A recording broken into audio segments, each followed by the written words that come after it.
जिसका फार्माकोपिया में anti cancer properties तो रिकॉर्डेड है, हम लोगों ने बताया कि इसमें एंटी डायबिटिक प्रॉपर्टी भी आता है, हम लोगों ने प्रूव करके दिखा लेबोरेटरीज में। तो ये जो हम लोगों ने पेटेंट के लिए अप्लाई किया, तो पेटेंट ऑफिस ने हम लोगों को कुछ रिपोर्ट्स दिए वेरीफाई करने के लिए। ये प्लान यहीं पे ही लोगों को पता नहीं है नॉर्थ ईस्ट में, लेकिन चाइना से 7 पैटेंट्स हम लोगों को मिला। 7 पैटेंट्स आर फ्रॉम चाइना। उन लोगों ने क्या किया, जैसे कि हम लोगों को गुलाब जल बनाते हैं ना, उन लोगों ने एक सोल्यूशन गुलाब जल जैसा ये इस प्लांट से बना के रखा है, उसका भी पेटेंट है चाइना के पास। तो ये जो स्टोरी है बहुत सारे प्लांट्स के लिए ऑलरेडी है। हम लोग उठा के देखते हैं, पब्लिश करेंगे, पेटेंट करेंगे, 2-4 चाइना से मिल जाएगा। Welcome to the Sunday Monday show.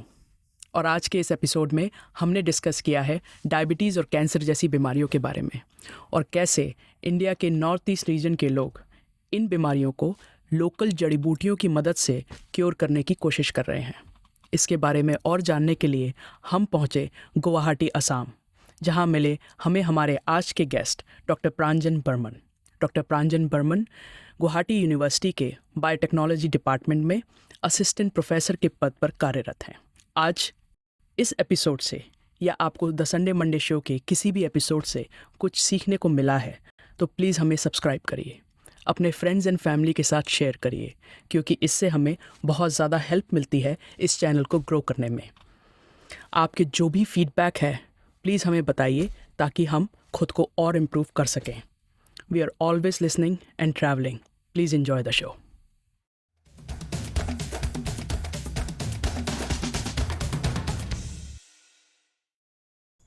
तो सर, हमने अभी तक आपके साथ फर्स्ट एपिसोड हमारा शूट किया और ये हमारा सेकंड एपिसोड हम शूट कर रहे हैं, क्योंकि मुझे आपके पास नॉलेज का भंडार है और मुझे कई सारी चीज़ें ऐसी हैं जिनके बारे में आपसे बात करनी है। तो welcome again to our podcast the Sunday Monday show, second episode of this series. Thank you very much. और मुझे भी लग रहा था कि बहुत सारी बातें अभी भी बाकी है जी। Hopefully we will continue this जी। एंड थोड़ा बहुत इसमें ऐसा भी होगा कि सोसाइटल एस्पेक्ट भी हम लोग देखेंगे जी, और हम लोग क्या कर सकते हैं उसमें भी देख सकते हैं, और किसका किसका involvement as a country, everybody can contribute. वो एक बहुत अच्छी मतलब इनिशिएटिव होंगे। आपके माध्यम से हम लोगों के पास जाना चाहेंगे कि एक होलिस्टिक एफर्ट चाहिए। मतलब we are in a competitive world जी, कंपटीशन है, और ऊपर से बहुत सारे प्रॉब्लम्स भी नए नए आ रहे हैं जी। Climate change, economic conditions, then your changing lifestyle, सब कुछ मिला के एक डिस्कशन तो ज़रूरी है जी। तो मुझे सबसे पहले बात करनी है, जब आपसे मेरी पहली बार बात हुई तो हमने काफ़ी डिटेल में बात करी इंडियन अर्ब्स के बारे में, कि इंडिया में जो इकोलॉजी है, जो एनवायरमेंटल कंडीशंस हैं, स्पेशली नॉर्थ ईस्टर्न एरिया में काफ़ी यूनिक अर्ब्स पाई जाती हैं। जैसा कि वेस्टर्न घाट्स भी है, हाँ, that is also very highly diverse region है। अच्छा, केरला से लेके जो आपको महाराष्ट्र तक वेस्टर्न घाट्स जी, उसमें भी बहुत कुछ है जी। लेकिन वहाँ का जो एनवायरनमेंट है काइंड ऑफ स्टेबल है, इतना फ्रेजाइल इकोलॉजी नहीं है, वहाँ पे डिस्ट्रक्शन कम होता है, और जो हर्ब्स आपको मिलियन ईयर्स में है वो अभी भी है। मतलब उतना नहीं है कि चेंजेस बहुत ज़्यादा हो जाए। वेस्टर्न घाट में डिस्ट्रक्शन तो है, बहुत सारे बायोडाइवर्सिटी हैज़ बीन लॉस्ट जी, फिर भी climatic condition is much different than north east. उसको फ्रेजाइल नहीं है इतना, लेकिन स्टेबल क्लाइमेटिक कंडीशन है। लेकिन नॉर्थ ईस्ट की जो क्लाइमेटिक कंडीशन है is fragile, it's because our climatic condition depends on adjoining areas. Himalaya में बर्फ़ गिरता है, यहाँ पे ठंडा होता है। तो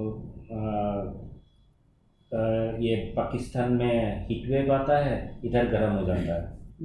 सो म्यांमार ये सब में बारिश गिरता है, जी। हमारे यहाँ मॉइस्चर कंटेंट ज़्यादा हो जाता है। सो तूफान बहुत आते हैं। हाँ, तूफान बहुत आते हैं, तो एक अलग है और वही एक इसका यूनिकनेस भी है।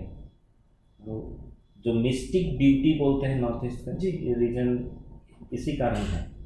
यहाँ का हार्श क्लाइमेटिक कंडीशन, आप किसी ने, मैंने एक पहले भी सुना है कि इवन आर्म फोर्सेस, जितने भी आर्म फोर्सेस है नॉर्थ ईस्ट में ऑपरेशन करने में बहुत सारे डिफिकल्टीज नेचर से फेस करना पड़ता है रादर देन पीपल। तो वो भी एक बात है, यहाँ पे nature is quite different than other parts of the country. आप देखिए हिमालयन फूडहिल्स में भी बहुत सारे डाइवर्सिटीज़ हैं।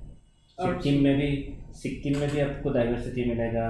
मैंने हिमाचल प्रदेश में देखा, मैंने उत्तराखंड में देखा, बहुत कश्मीर में डाइवर्सिटीज़ तो है, लेकिन जो आपका जितना लेवल का डाइवर्सिटी नॉर्थ ईस्ट में मिलता है उतना नहीं है। और डाइवर्सिटी लॉस होने का चांसेस भी यहाँ पे ज़्यादा है, क्योंकि कंडीशन बड़ी एक्सट्रीम हो जाती है। हाँ, और आपका फ्रेजाइल इकोलॉजी है इसी कारण। तो हम एक वो भी है, और आई थिंक एक काफ़ी बड़ा इशू ये भी है नहीं कि हम लोग को देखना है कि what is the way forward ना, क्या कर सकते हैं, बहुत कुछ कर सकते हैं अभी भी। उससे पहले हमें ये समझना पड़ेगा कि एक्चुअल प्रॉब्लम है क्या। एक प्रॉब्लम ये भी है कि नेबरिंग कंट्रीज के बॉर्डर्स हमारे साथ काफ़ी लगे हुए हैं। हाँ, और पोरस बॉर्डर्स है जी, और it's very difficult to actually mark which communities from which country in our neighboring bordering areas. Suppose Nagaland, Manipur Myanmar के साथ बॉर्डर है, नया एक ही फैमिली का एक हाउस नागालैंड में है, फेक डिस्ट्रिक्ट में, एक हाउस म्यांमार में है और एक ही कम्युनिटी के लोग हैं। तो ऐसा भी नहीं कि आप वॉल दे दोगे, तो there should be some mutual understanding कि भाई ये हमारे विलेज का ही है, वो मौसाजी इधर है, सासाजी उधर है, आप दोनों के में तो आने जाना रहेगा ही। और इसी के कारण थोड़ा बहुत ये सब चोरी वगैरह होता है हमारे रिसोर्सेज का, ये प्लांट्स एंड उसका। क्योंकि मैं एक चीज़ बताना चाहता हूँ, जो प्लांट हम लोगों ने बोला कि जो ट्यूबर मैंने बोला था लास्ट एपिसोड में, जिसको लिवर कैंसर क्योर करने के लिए यूज़ करते हैं, हाँ, जो उस पर हम लोग को एक पेटेंट भी मिला, वहाँ से एक हम लोग को मॉलिक्यूल मिला ट्रोपोपाइन बोल के है, जिसका फार्माकोपिया में एंटी कैंसर प्रॉपर्टीज तो रिकॉर्डेड है। हम लोगों ने बताया कि इसमें एंटी डायबिटिक प्रॉपर्टी भी आता है, हम लोगों ने प्रूव करके दिखा लेबोरेटरीज में। तो ये जो हम लोगों ने पेटेंट के लिए अप्लाई किया, तो पेटेंट ऑफिस ने हम लोगों को कुछ रिपोर्ट्स दिए वेरीफाई करने के लिए। ये प्लान यहीं पे ही लोगों को पता नहीं है नॉर्थ ईस्ट में, लेकिन चाइना से 7 पैटेंट्स हम लोगों को मिला। 7 पैटेंट्स आर फ्रॉम चाइना। उन लोगों ने क्या किया, जैसे कि हम लोगों को गुलाब जल बनाते हैं ना, उन लोगों ने एक सोल्यूशन गुलाब जल जैसा ये इस प्लांट से बना के रखा है, उसका भी पेटेंट है चाइना के पास। तो ये जो स्टोरी है बहुत सारे प्लांट्स के लिए ऑलरेडी है। हम लोग उठा के देखते हैं, पब्लिश करेंगे, पेटेंट करेंगे, 2-4 चाइना से मिल जाएगा। लेकिन ये क्या ज़रूरी है कि ये अर्थ जिसकी हम बात कर रहे हैं ये चाइना में लोकली ना हो सकता है कि चाइना में भी लोकली है, हो भी सकता है, लेकिन सारे है ऐसा भी नहीं है। लेकिन वो हम लोगों से आगे चले गए ना, हमारे भी रिसोर्सेज है, उन लोगों के भी रिसोर्सेज है, लेकिन उन्होंने पेटेंट कर लिया, उसका मेथड बना लिया, तो बिजनेस के लिए तो उन लोगों के पास जाना पड़ेगा हम लोगों को। ये तो हमारे भी रिसोर्सेज है, अकेला उन लोगों का तो नहीं हो सकता है। And there is nothing like mutual patent. Mutual patenting तो होता नहीं है, लेकिन हम लोग को कॉम्पीट करना पड़ेगा। तो जो उन लोगों ने 50-60 साल इन्वेस्ट किए, उसका अभी फल उन लोगों को मिल रहा है। एक इंडस्ट्री हम लोग यहाँ पे इंडस्ट्री एक फूड प्रोसेसिंग का लगाते हैं, small scale industry, 80% of the things जो लगते हैं मशीनरी वो चाइना से आते हैं। फूड प्रोसेसिंग में India is the highest producer of medicines अब वहाँ से जो मेडिसिन बनाने के लिए रॉ मटेरियल वो चाइना बनाते हैं। In the world we are the highest medicine producer. हमारे पास जो सेटअप है मेडिसिन मैन्युफैक्चरिंग का, रिसर्च का नहीं, डेवलपमेंट का नहीं, जो मैन्युफैक्चरिंग का, जो टैबलेट्स बनते हैं, कैप्सूल्स बनते हैं, वाइल्स बनते हैं, वो हमारे पास सबसे बढ़िया सेटअप है। लेकिन we are also dependent on China. जब ये रॉ मटेरियल जो जरूरत पड़ता है ना मटेरियल बनाने के लिए, मॉलिक्यूल्स तो उसमें तो नैनोग्राम्स होंगे, बाकी सारे तो बहुत सारे चीज़ें होते हैं वो चाइना से आते हैं, जो पाउडर वगैरह लगता है, प्रोटीन वगैरह, हाँ वो बेस बोलते हैं उसको, एल्कालाइन या ये सब होता है जो डिजॉल्व हो जाता है। कल को हम कोशिश करें कि हमारी इंडस्ट्री खुद से चले, we are dependent on China. Yes, आपको एक मशीन आपको इंस्टॉल करना है यहाँ पे जी, पैटेंट उन लोगों के पास है, उन लोगों के कंपनी से हम लोगों को खरीदना पड़ेगा मशीनरी लगाने के लिए। अल्टीमेटली हम लोगों का लाभ क्या हुआ, यहाँ पे मैन्युफैक्चरिंग करके हमारे ज़रूरतें पूर्ण कर सकते हैं, हम लोग एक्सपोर्ट नहीं कर सकते। India does not export medicine कर सकते हैं, बाकी चीज़ें बोल रहा हूँ मैं, जैसे कि फ्रूट जूस या आप जो ये ऑरेंजेस अभी चाइना से हमारे यहाँ आ जाते हैं। हमारे ऐसे तो बहुत सारे एरिया जो ऑरेंजेस हो सकते थे, हमारे देश में जितना ऑरेंजेस चाहिए उतना ही प्रोड्यूस नहीं हो रहा है, बाहर से ला रहे हैं, और चाइना तो एक्सेस में प्रोड्यूस कर रहे हैं। वो ऑस्ट्रेलिया से लेके न्यूजीलैंड से लेके हमारे बांग्लादेश, नेपाल सबको भेज रहे हैं। कैसे हो पा रहा है? Because they have a plan, they have worked on these aspects step by step, various aspects, all aspects उन लोगों ने एड्रेस किया है। मैंने जो बोला ये साइकिल एक है, हमें हर चीज़ इसमें इन्वॉल्व है, इसमें आपका academics institutes can play a significant role, government also can play role, industries, implementation authorities, everything. मैं एक एग्जांपल देता हूँ।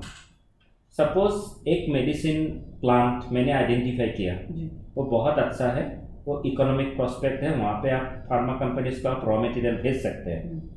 मैंने 5 साल का एक प्रोजेक्ट लिया गवर्नमेंट ऑफ इंडिया से, मैंने प्रोजेक्ट कंप्लीट किया, डॉक्यूमेंट वगैरह सबमिट कर दिए, प्रोडक्ट भी पैटेंट बन गया, अब मैं रिटायरमेंट हो गया मेरा।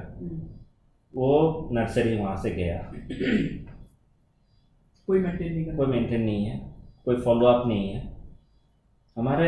मैं ये क्रिटिसाइज नहीं कर रहा हूँ, ये हम लोगों के बीच में है, और हम लोगों को इसका सोल्यूशन निकलना है।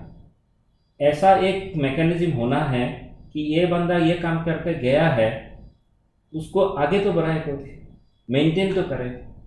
एक इंस्टीट्यूट को ये स्ट्रिक्ट कुछ इंस्ट्रक्शन होना चाहिए, स्ट्रिक्ट इंस्ट्रक्शन होने से भी नहीं होगा, उसके लिए मेंटेनेंस के लिए तो पैसा चाहिए होगा, उसके लिए कुछ आगे बढ़ाने के लिए और भी रिसर्च होना पड़ेगा, कुछ एक स्ट्रीमलाइनिंग मेथड तो होना पड़ेगा कि ये कंटिन्यू हो।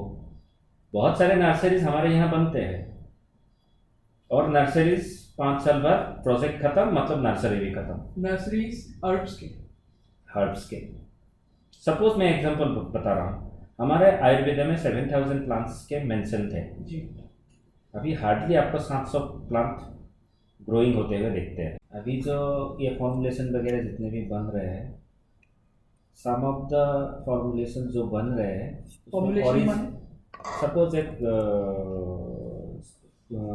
7 प्लस बनने में आपको 7-8 प्लांट्स का जरूरत होता है अमला के साथ जी। हो सकता है ऐसा ही और एक फॉर्मुलेशन हो, जैसे कि एक आयुर्वेदा में है अवयावती, वो बोरी जैसा बनता है, अवयावती में 42 प्लांट्स जरूरत पड़ता है।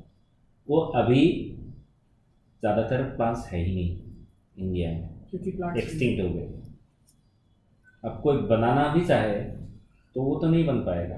तो अभी हम लोग क्या कर रहे हैं, जितने भी प्लांट बचे हुए हैं उसमें से हम लोग आइडेंटिफाई कर रहे हैं कि उसमें क्या क्या है, उसका फार्माकोलॉजिकल या फाइटोकेमिकल सिग्निफिकेंस क्या है, मेडिसिनल सिग्निफिकेंस क्या है, उससे हम लोग ट्राई करेंगे कि एक फॉर्मुलेशन पहले जैसा बनाया जा सके, मिक्सिंग सम अदर प्लांट्स जो आयुर्वेदा में अभी से मेंशन नहीं है। लेकिन मेरा पॉइंट ये है इस 7,000 प्लांट से आपका हम लोगों के पास 1,500 प्लांट है। 1,500 में से ज़्यादातर एंडेंजर्ड है। उसमें से हम लोग को 700 प्लांट जो है मिलता है। लेकिन सपोज एक कंपनी कुछ फॉर्मुलेशन बनाना चाहे, वो उसको मार्केटिंग कर रहे हैं, ज़्यादातर अभी भी डिपेंडेंट ऑन नेचुरल रिसोर्सेज। जैसे कि आपको मैंने बेम्बो बताया, बेम्बो का 2 एकड़ का ज़मीन में इसका एक जंगल था, पूरा काट के बेच दिया। सोचा ही नहीं कि फिर से आप रिप्लेनिश करोगे तो नेक्स्ट ईयर में भी आपको उतना ही पैसा मिलेगा। वो थॉट है ही नहीं। मेडिसिनल प्लांट्स में तो और भी ज़्यादा नहीं है। तो क्या हो रहा है, धीरे धीरे ख़त्म होता जा रहा है। We are trying to develop a concept कि लोगों को बताएंगे कि भाई ये आपका रिसोर्सेज है, आपको ये इकोनॉमिक बेनिफिट्स दे सकते हैं, और कम्युनिटी बेस्ड एग्रीकल्चर। जैसे कि हम लोगों ने वाइल्ड एप्पल के लिए मेघालय में एक जगह पे गए, बोलते हैं नोंगस्टॉइन, और सेरापुंजी के पास है आपका मैकडॉक। उन लोगों के पास हम लोग 3 साल से जाके ये तो हम लोगों ने अवेयरनेस खड़ा किया है कि wild Apple can give you commercial benefit. अब वो लोग मांग रहे हैं कि हम लोगों को ग्राफ्टिंग पर प्लांट दो। जो ओरिजिनल प्लांट होते थे वो एप्पल जैसा प्लांट होते हैं, नाशपाती जैसा प्लांट होते हैं, उसको 15 ईयर्स लगते हैं फ्रूट्स लाने में। अब जब हम लोग ग्राफ्टिंग करेंगे उसमें 3 साल 3.5 साल में फ्रूट आएंगे और यूनिफॉर्मली आएंगे। तो एक ही साल में सब कुछ एक ही सीजन में बेच सकते हैं। तो ऐसा वो लोग अब लोग हम लोग को फ़ोन करके पूछ रहे हैं कि आप लोग मेरे को ये प्लांटलेट्स दो, प्लांटिंग मटेरियल दो, ग्राफ्टेड वाला। सो ऐसा कुछ हम लोगों को करना पड़ेगा। इंटरवेंशन की जरूरत है हर एक चीज़ के लिए। It's a huge work. Economic value समझ में आ रही है, इकोनॉमिक धीरे धीरे समझ में आ रही है कि हम लोगों ने इन लोगों को खिलाया भी ये सब। इन लोगों को मार्केट में पूछा कि भाई ये तुम बेचो तो देखो कितने में वो खरीदता है। 10 रुपये में खरीदेगा या 5 रुपये में खरीदेगा, इतना तक किया हम लोगों ने। दूर होके खड़े होके उन लोगों को बोला कि भाई तुम पूछो तो इसको कितना पैसा देगा, ये इसमें जेली बना के टेस्ट करवाओ, ये 200 ग्राम में कितना देगा वो। तो interesting, it was very interesting. हाँ, वो एक्चुअली हम लोगों ने देखा कि it's a huge possibilities there. तो I'll bring you down to the topic we were talking about कि जो हम स्ट्रगल कर रहे हैं पेटेंट्स के साथ। जितना मैंने पढ़ा सोचा समझा, इंडिया में जो पेटेंट्स कराने की अवेयरनेस आई है, थोड़ा लेट हो गया हम लोग, लास्ट 15 साल में आई है। मुझे पता लगा योग से, योगा भी बोलते हैं उसको। Yoga was mainly originated in India. कहीं कहीं थोड़ा प्रूफ ये भी मिलता है कि शायद बाहर की कंट्रीज से कुछ आसन आए होंगे, लेकिन जो रूट्स थी वो इंडिया में थी। और आज योगा के ज़्यादातर पेटेंट्स यूएस के पास हैं। yes. इंडिया में जागरूकता काफ़ी देर से आई, लेकिन अब हमने उसको पेटेंट कराना शुरू कर दिया है। Same is the case with all other resources. Basmati rice, can you imagine, basmati rice के पेटेंट के लिए फाइट हो रहा था। There is a company, very infamous company in Texas. तो टेक्सास में वो पेटेंट का फाइट हार गए, तो टेक्सास में बासमती की जगह टेक्समती राइस मिलता है। yes. and it tastes exactly like basmati. Same variety actually. Yeah. वो नाम बदल दिया। Actually it can be done now। और टेक्नोलॉजी इतना एडवांस हो चुका है कि आप स्मेल जो जीन्स आते हैं वो आपको एक दूसरे वैरायटी में हाइब्रिड करवा दो, इंटरप्रेस करवा दो। ब्रीडिंग टेक्नोलॉजीज है। आप एक जैपोनिका राइस में इंडिका राइस का कैरेक्टर डाल सकते हो। तो चाइना के पास हमारे all over world technologies are available, लेकिन हम उसको इम्प्लीमेंटेशन कैसे कर रहे हैं, सिस्टमेटिकली कर रहे हैं कि नहीं, वो हम लोगों को अभी देखना है। This is genetic engineering. Not only genetic engineering, normal breeding से भी होता है। अच्छा। आपको जेनेटिकल मॉडिफिकेशन नहीं करना है। अच्छा। फिर भी आपके पास इतने रिसोर्सेज है ना, करीब हमारे पास 100 वेराइटीज है इंडिका राइस का। कोई सेंटेड है, कोई टेस्टेड है, कोई फंगस प्रूफ है, कोई ड्राउट प्रूफ है। हर एक वैरायटी का एक एक कैरेक्टर है। वो ऑलरेडी प्रिजर्व है। NBPZ बोल के एक इंस्टीट्यूट है, रिपोजिटरी है दिल्ली में, वहाँ पे ये सब वेराइटीज़ है। III में बहुत सारे रिसर्चेस है, हो रहा है, रिसर्च के प्रोडक्ट्स भी बाहर है, लेकिन उसको इम्प्लीमेंट करके पूरा देश के लिए उसको लगाना है, वो थोड़ा सा लैकिंग है अभी भी। जो हम इकोनॉमिक पर्सपेक्ट की बात कर रहे थे, when it comes to patents, कि हम इतने ज़्यादा डिपेंडेंट हैं और कंट्रीज पे, इवन जो क्रॉप्स हमारे ही फुटहिल्स में, हिमालयन फुटहिल्स में उग रही हैं या नागालैंड में उग रही हैं, उसका कुछ चीज़ों का प्रोडक्शन करने के लिए, कुछ चीज़ों का यूज़ करने के लिए हमें परमिशन लेनी पड़ती है। सपोज मैं बता रहा हूँ आपको, मैं एक टेट्रा पैक यूज़ करेंगे जी, ये जूस डालने के लिए जी, मेरे को अमूल ताज़ा जैसा टेट्रा पैक यूज़ करना है। तो टेट्रा पैक का जो मटेरियल बनेगा, टेट्रा पैक बनाने का जो टेक्नोलॉजी है, किसके पास है? अच्छा, वो एक ही कंट्री के पास है अभी सब कुछ। आप एक वहाँ पे मशीनरी लगाओगे जी, 30 लाख का, मशीनरी का जितना भी पार्ट्स है कहाँ से आ रहे हैं? सारे चाइना से आएंगे। तो आप इन्वेस्टमेंट का 90% तो आप एक दूसरे कंट्री में दे दीजिए। दैट्स वाई मैन्युफैक्चरिंग में ये it's a good thing that making India एक लोगो बन गया है। नहीं तो जितना है वो भी नहीं हो पाएगा, हम लोगों से डिपेंडेंट ही रहेंगे हम लोग दूसरों में से। सपोज आप नागालैंड में, जो नागालैंड का कीवी फ्रूट है, जी, वो मीठा होता है कंपेयर टू उसका अदर प्लेसेस। नागालैंड में कीवी फ्रूट होता है उसमें। अच्छा, फेक मुझे नहीं पता था। डिस्ट्रिक्ट में होता है, जो अपर रीचेस में है, वो अलग है अरुणाचल से। अच्छा, अरुणाचल में भी कीवी होता है।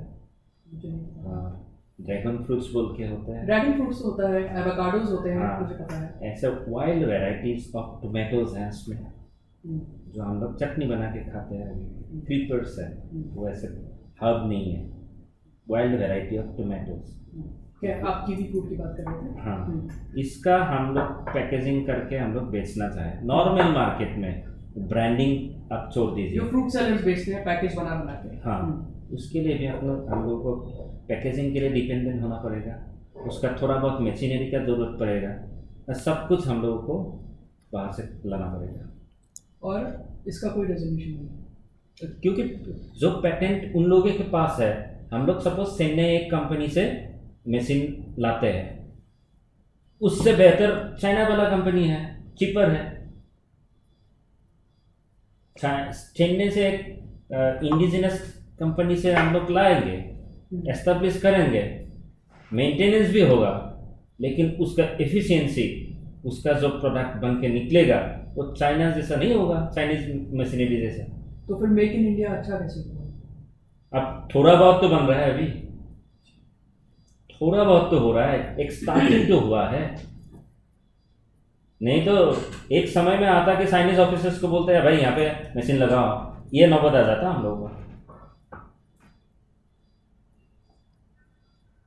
अभी इसका एक सोल्यूशन ये है कि रिसर्च, इम्प्लीमेंटेशन, मार्केटिंग सब एक जगह इकट्ठे होके रियली ओवर फुटिंग में कुछ करें। और शायद हमें बहुत ज़रूरत है एज अ कंट्री, हाँ, कि हम सेल्फ डिपेंडेंट होना है अभी। नहीं, अदर देन दैट ऑल्सो हमें एज अ कंट्री ये भी बहुत ज़रूरत है शायद, कि अगर हमें सेल्फ डिपेंडेंट होना है ट्रूली, कि हम क्वालिटी मेंटेन करें, क्वालिटी, प्रोफेशनलिज्म, इंटेग्रिटी। यस। तो इन चीज़ों की बहुत ज़रूरत है। जब देखिए एक साइकिल में आएंगे ना जी, ऑलरेडी हमारे पास रूल्स रेगुलेशंस है। FSSAI बोल के जो हम लोग के फूड सेफ्टी देखते हैं, दे हैव गाइडलाइंस, वो बहुत पेजेस है। आप कोई भी इंडस्ट्री, कोई भी आप दुकान खोलोगे, कोई भी रेस्टोरेंट खोलोगे, आपको उन लोगों का रिकॉग्निशन रेगुलेशन अंदर आते ही आते हैं, उनके एक रेगुलेशन का ज़रूरत पड़ता ही पड़ता है। लेकिन एज मैंने बोला कि उतना स्ट्रिंजेंट नहीं है, वो थोड़ा बहुत स्ट्रिंजेंट करना है, कंडीशंस थोड़ा लगा देना है, और at the same time small scale farmer, small scale industry entrepreneur से उतना पैसा खर्चा नहीं हो पा रहा है तो सब्सिडी उसमें डालना है।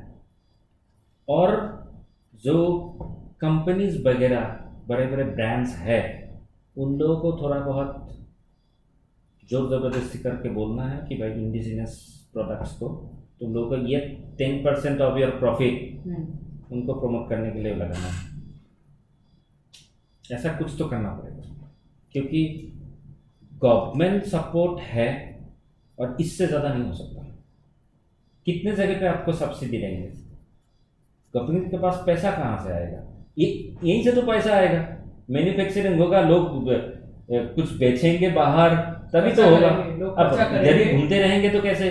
जब तक इकोनॉमी में जब तक पैसा रोटेट नहीं होगा तब तक गवर्नमेंट के पास पैसा कहाँ से आएगा? तो गवर्नमेंट के पैसा आने के लिए तो हम लोग को कुछ करना पड़ेगा। कुछ करने के लिए ये सब चाहिए और तो कहीं से शुरू करना पड़ेगा। तो अभी जो हो सकता है इकोनॉमी में थोड़ा बहुत स्ट्रेस पड़े या कुछ पड़े, लेकिन मैन्युफैक्चरिंग पे तो ध्यान देना ही। मेरा सोचना ये है कि अब देखिए 3.5 लाख 4 लाख तनख्वाह नहीं चाहिए, लेकिन मेरे को सर्विस चाहिए और चीपर गुड्स चाहिए। क्या मतलब 3.5-4 लाख तनख्वाह? हमारे बहुत सारे 6th कमीशन आएंगे, 8th कमीशन आएंगे, तनख्वाह बढ़ जाएगा लेकिन वो इन्फ्लेशन भी लाएगा क्योंकि चीज़ों का तो क्योंकि घर का इनकम तो वही है, वो महंगा हो जाएगा। अब महंगा होने जाने से ये है कि जो जिसके पास इनकम कम है उन लोगों के लिए थिंग्स बिकम्स डिफिकल्ट। और यही चीज़ ये जो स्मॉल स्केल इंडस्ट्री कुछ करना चाहते हैं उन लोगों पर भी बहुत प्रेशर पड़ता है। एक चीज़ लास्ट ईयर 10 रुपये से खरीद रहे हैं, अभी सबका तनख्वाह बढ़ गया। वो सब कंपनीज जो मैन्युफैक्चरर्स है ऑलरेडी इंस्ट्रूमेंट ये लोहे वगैरह का दाम बढ़ जाएगा, इन लोगों का प्रेशर आ जाएगा क्योंकि उन लोगों को तो फ्रूट जूस 10 रुपये से 10 रुपये में ही बिक्री करना है। उन लोग 12 रुपये नहीं कर सकते, कोई नहीं लेगा। लेकिन जो 10 रुपया प्रॉफिट करने के लिए जो उन लोगों को अभी पहले 7 रुपया देना पड़ता था, अभी 9 रुपये देना पड़ रहा है। How the industry will survive? मैंने कई कंपनीज देखी इंडिया में, कैंडीज की कंपनीज हैं काफ़ी पुरानी, और कुकीज़ की कंपनीज हैं, काफ़ी फेमस कुकी है।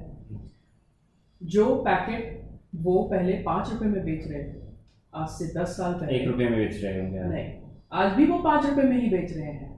उसमें डिफरेंस सिर्फ इतना है कि कुकीज़ कम है। क्योंकि मैन्युफैक्चरिंग कॉस्ट है, इन्फ्लेशन है। तो वो जो कैंडी जो पहले 50 सेंट्स, सॉरी नॉट 50 सेंट्स, 50 पैसा की आती थी, वो आज भी 50 पैसा की है। लेकिन चीज़ें कम है, क्वांटिटी बहुत थोड़ी है, क्वालिटी भी कम है। हाँ, और क्वालिटी तो खैर है ही नहीं अब। वो क्वालिटी तो अब है ही नहीं ज़्यादातर चीज़ों में। जो देखिए आप लोग हायर क्वालिटी की तरफ जा रहे हैं, लेकिन हमारे यहाँ उल्टा हो रहा है। ये मेरे रिक्वेस्ट है सबको, कोई भी सुन रहा है कि आप इन्फ्लेशन को कुछ किसी तरह से कम करना है, नहीं तो देश में मैन्युफैक्चरिंग नहीं हो पाएगा।